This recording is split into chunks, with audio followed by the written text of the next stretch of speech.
Good morning. It is Real Estate Tips Tuesday, and this week's tips, we're going to start a series for first-time home buyers. There are quite a few steps that you need to move through as you are considering buying a home. So these steps that you're going to consider are you ready to buy a home? The financing part of it, the looking for a home, and then of course the closing.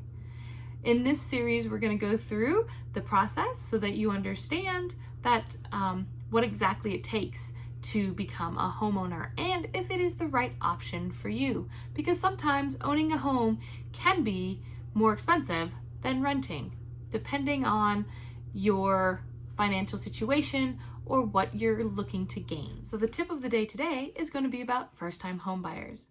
What exactly is a first-time home buyer? Well, it is defined in a couple of different ways, but also, why is it good to be a first-time home buyer? As a first-time home buyer, you can take advantages of a lot of programs that are state and local in your area that can help you get your first home. As a first-time home buyer, it is a little bit overwhelming because there are so many options out there.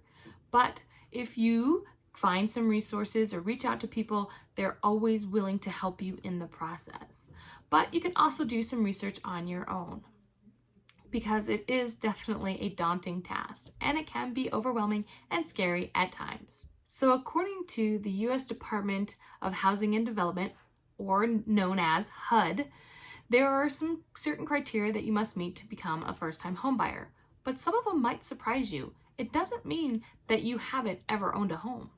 So, according to HUD, if you have never owned a home, obviously you're a first-time home buyer.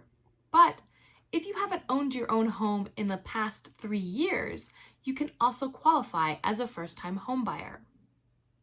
Another criteria is if you've owned a home with a spouse, and that spouse, or say you owned a home with a spouse, but you have never purchased a home, then you and your spouse are eligible to purchase a home as first-time home buyers.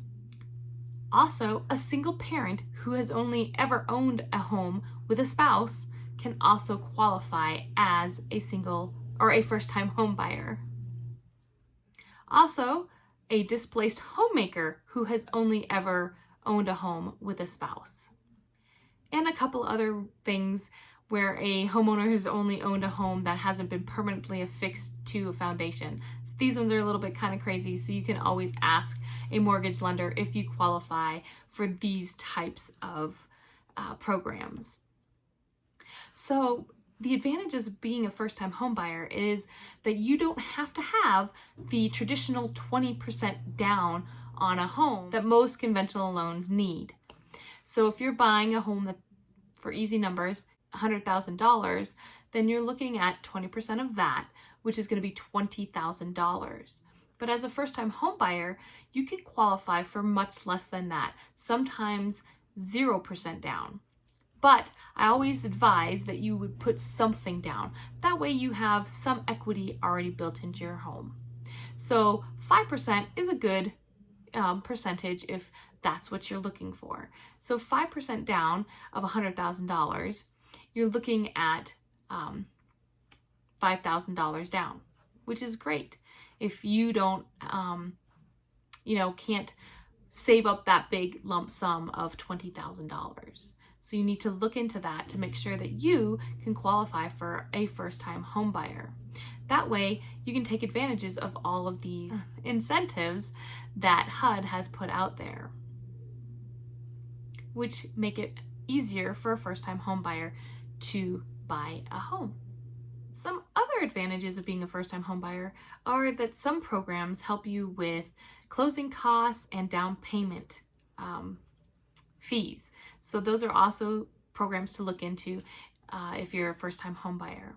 First-time home buyers also get some benefits from taxes. So there are lots of advantages to owning a home.